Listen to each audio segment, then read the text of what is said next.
Hello students. Now today is the first online biology class of yours, class 10. We'll be starting with genetics as it's a new chapter, so I need to give you a brief explanation about the chapter and about Mendel, who was the father of genetics. Now at first, as you can see, uh, we'll go through the definition of genetics. It is the study of transmission of body features from parents to offspring. So as we all know that whatever characters and traits we are carrying with us, we all have inherited it from our parents in one or the other way, or from either of the parents, we can say. So genetics is a very important part of biology, as well as it is very interesting topic also. Now we need to know various important definitions. Now today in this class we'll go through the basic definitions which we need to know to understand the whole genetics, and we'll go through few basic sums or problems of monohybrid cross. Now first, as you can see, heredity. It is the transmission of genetically based characteristics from parents to offspring. Now these heredity can bring variations among individuals. As we all know, we are not the Xerox copies of our parents. We all have variations in us. We all are different from one another, except the twins. Even the siblings, brothers, sisters are all different. So we have variations among us. Small differences among individuals are called variations. Now we have to know that there are two definitions which are very important when we are going through this topic. One is character, another is traits. Now there is a very fine line of demarcation between these two definitions. Character means any heritable feature is a character. That can be your hair color, your hair texture, your eyeball color, your height, whatever it is. And traits are the alternative forms of a character. Like hair color, it can be black, it can be brown. Eyeball color, it can be black, it can be brown, it can be blue. So these are the various forms of a character which we term as traits. Now, before we go to the next definition, we must know a bit about Mendel. He was Gregor Johann Mendel, who was the father of genetics, and as we know, father of genetics means he was the discoverer, he was the explorer of this very important part of biology, and he was born in a peasant family, and he led his life in a monastery and spent the rest of his life as abbot. Now he, in his garden, observed various characters and traits of a very simple kind of plant known as pea plant. We all know what are pea plants.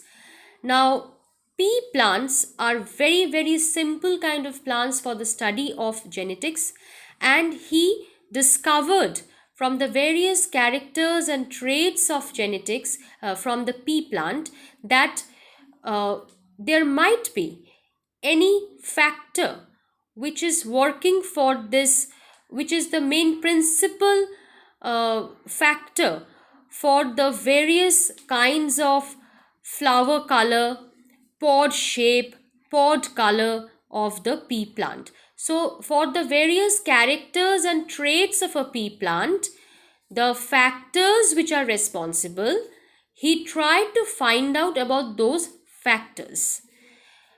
Now, let's go to the next definition and we'll get to know why he had chosen these pea plants for his experiment. Homologous chromosome.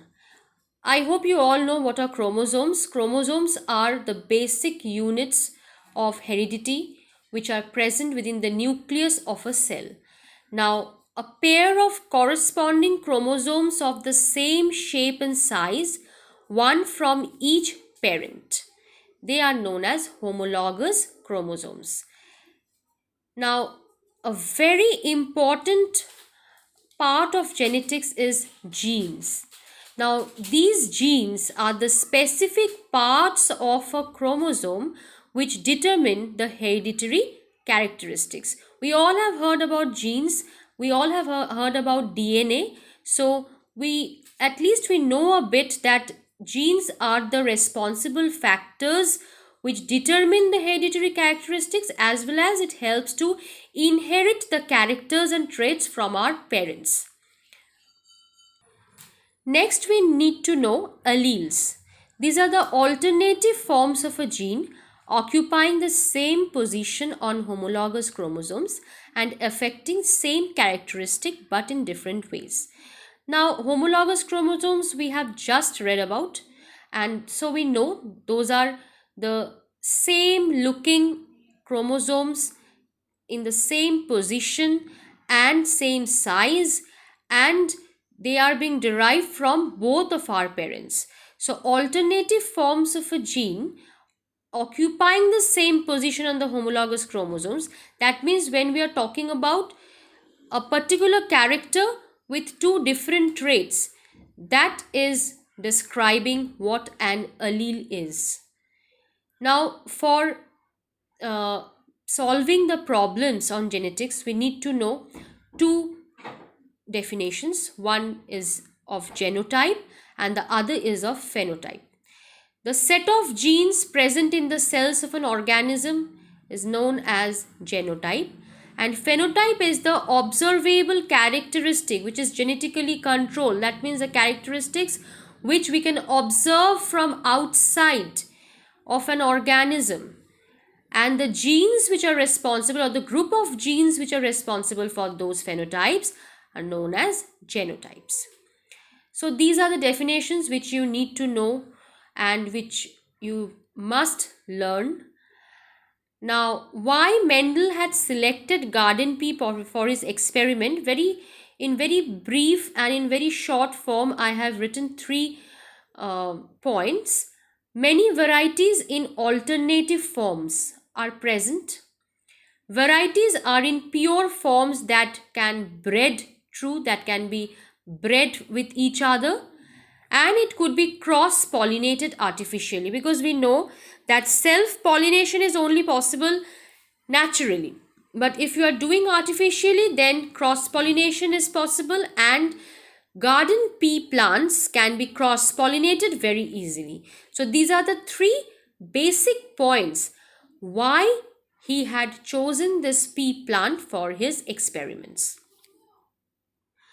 Now, today we'll go through a very simple kind of a sum, monohybrid cross. Mono means one, as we all know, and here one means we are taking only one character, one pair of characters rather. Suppose when we are showing a cross between 2 pea plants, one is tall, another is dwarf. Now here we can see we are starting with the P generation. P generation means parental generation. Here for tall we have taken 2 genes or 1 allele, that is capital T, and for dwarf we have taken 2 genes, that is small t, or 1 allele, that is small t, and we are just crossing each other, this capital T with small t, and we are getting, as you can see, 4 probable offsprings which are all of the same genotype, capital T, small t. And from this we are taking in the next generation, that is F1 generation, which we also call as first filial generation, where we are self-crossing one capital T small t with another capital T small t, and because we are getting, if in the first filial generation, all heterozygous dominant tall plants, so we are self-crossing one heterozygous dominant tall plant with another heterozygous dominant tall plant. Now, in the second filial generation, in the F2 generation, we need to draw a checkerboard, or you can also call it as Punnett square. Now, this Punnett square is a very easy thing. As you can see, here we have drawn the squares, and at the top, as you can see, we have given a male and female sign. You can give it at either of the sides, and we have just segregated the genes from each of the alleles, capital T small t and capital T small t, on both the axes. You can see we have just segregated on both the axes, and we have simply multiplied with each other, one gene with the other gene. After that, whatever we are getting within the squares, we need to show the phenotypic ratio and genotypic ratio. Now, already we have learned what is phenotype and what is genotype. Phenotypic ratio means observable characteristics. That means here we are to find out how many tall pea plants are there and how many dwarf pea plants are there in the F2 generation. Here we can very easily find out that there are 3 tall pea plants and 1 dwarf pea plant, because capital T, capital T, capital T small t and capital T small t, these 3 are giving tall plants, and small t is only giving 1 dwarf plant. So it is 3:1 ratio. And genotypic ratio means where we are only looking at the genotypes, the genes, the genetic constitution. Here we are seeing 1 capital T, 2 capital T small t's and 1 small t. So very simply we are getting 1:2:1 ratio. Okay, I hope it is clear.